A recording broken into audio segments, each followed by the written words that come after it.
सुप्रभात प्रिय छात्रों, बच्चों। आज हम शब्द भंडार में अनेकार्थी शब्द पढ़ेंगे। अनेकार्थी शब्दों का अर्थ होता है कि ऐसे शब्द जिनके एक से अधिक अर्थ होते हैं। एक से अधिक अर्थ का मतलब जैसे हार। हार का मतलब गले का हार भी होता है ना, जो हम गले में पहनते हैं, और दूसरा पराजय, जिसको भी जीत और हार, तो ये भी हार कहलाता है। तो इस प्रकार से ऐसे ही हम कुछ शब्दों को पढ़ेंगे जो एक से अधिक अर्थों के बारे में हमें बताते हैं। तो पहला है अंक। अंक का मतलब होता है गोद या संख्या। गोद को भी, जैसे मम्मी की गोद होती है, उसको भी हम अंक बोलते हैं, और नंबर्स, इनको भी गोद कहा जाता है। सेकंड आता है अंबर। अंबर यानी आकाश को भी अंबर कहा जाता है। वस्त्र, कपड़ा और कपास, इसको भी अंबर कहते हैं। अनंत। अनंत का मतलब ईश्वर भी होता है। आकाश को भी हम अनंत कहते हैं, और अंतहीन, जिसका अंत नहीं होता, उसको भी हम अनंत कहते हैं।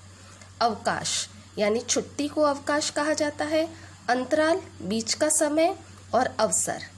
आम का मतलब होता है फल या मामूली। आराम। आराम को, बाघ को भी हम आराम कहते हैं। विश्राम करना, आराम करना, और रोग को दूर करना, ये भी आराम का ही अर्थ है। कर। कर का मतलब हाथ होता है। किरण, सूर्य की किरणें, उसको भी कर कहा जाता है। टैक्स जो हम पढ़ते हैं, उसको भी कर कहा जाता है। और एक क्रिया, करना, ये भी कर कहलाता है। काल। काल का मतलब समय होता है। मृत्यु को भी काल कहा जाता है, और यमराज को भी काल कहा जाता है। गति। गति का मतलब दशा, चाल और मोक्ष। गुरु का मतलब शिक्षक, बड़ा या भारी। तीर। तीर का मतलब बाण भी होता है और किनारा भी होता है। दंड। दंड का मतलब सजा, और संस्कृत में डंडा, इसको भी हम दंड कहते हैं।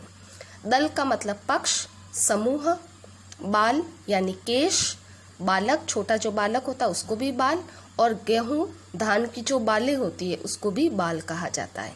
वंश यानी बांस को भी वंश कहा जाता है, और खानदान को भी वंश कहते हैं। तो बेटा, ये थे हमारे अनेकार्थी शब्द। आई होप आपको ये अनेकार्थी शब्द, जिसके अनेक अर्थ होते हैं, समझ में आया होगा। धन्यवाद।